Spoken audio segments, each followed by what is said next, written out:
Well,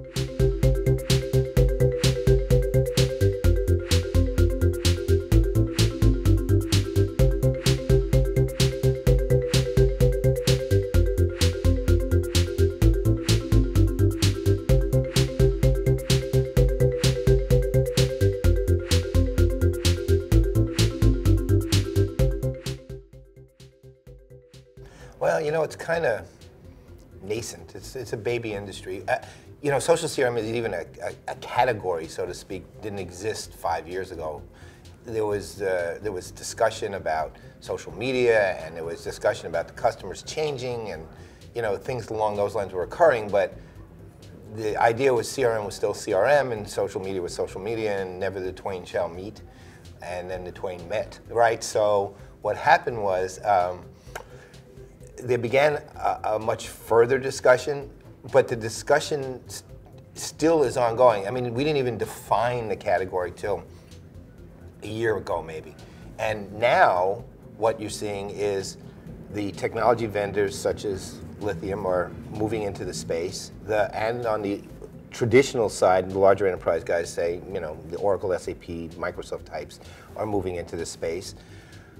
The strategies are still somewhat distinct between, okay, we need to still implement CRM for our operational needs as a company, but we got to experiment with the social stuff because our customers are communicating over there, but they don't see sort of an integrated strategy. That's not clear for companies at this point. At the same time, a few companies are beginning to see that. So what you have is a young industry. You have one that's sort of forming itself. A lot of discussion, a lot of debate, probably not a lot of execution at this point in an integrated sense. Well, look, the next big step is actually the hardest part. I think every company, regardless of whether they consciously are thinking of social CRM or not, understands their customers have changed and understand who and how they trust is different than it used to be. And they understand, in a negative sense at least, how they can be badly impacted by customers communicating outside of channels they're used to seeing, you know, outside of channels companies are used to seeing. Consequently, they know they have to do something about that.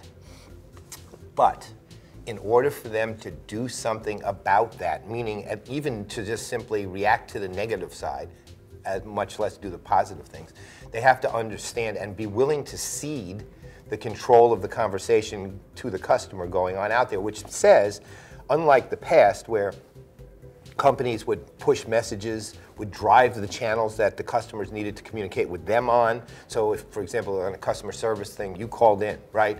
And that's the way it worked, and you didn't have other options.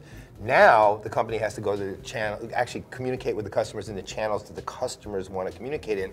But that's a big cultural change for a company. They don't do things that way. So that is probably the single biggest step that, on the one hand, is recognized, and on the other hand, most companies have been unwilling to do, but there's now a significant group of companies who are actually doing it. And those are the ones that are making gains. So I'd say, if anything, it's kind of the cultural acceptance of the customer's control of the conversation outside the company's purview. Sadly, no, only because I don't think they're jumping into it that much. I mean, right now there are not a whole lot of examples of highly successful companies who are doing something that I would actually call social CRM. Now that said, look, there are lots of signs of progress. I mean, companies like Procter & Gamble, for example, are doing astonishing things when it comes to it's probably as close to social CRM as you can get, which is things like, for example, creating Vocal Point, you know, which is their community essentially of moms, you know, 600,000 strong with networks of 25 each at least, who are essentially evaluating products for them.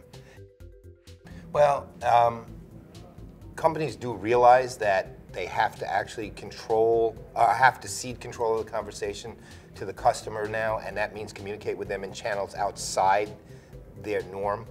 But what they don't do very well, and have not done much to date, is to make the cultural changes internally that say, okay, not only do we believe that, we will act on that, because they're not used to actually the customer dominating the ecosystem. They're only used to themselves dominating it. And even when they're customer-centric, they're not used to that. So that is the biggest change is not the realization, but the execution and the cultural change itself.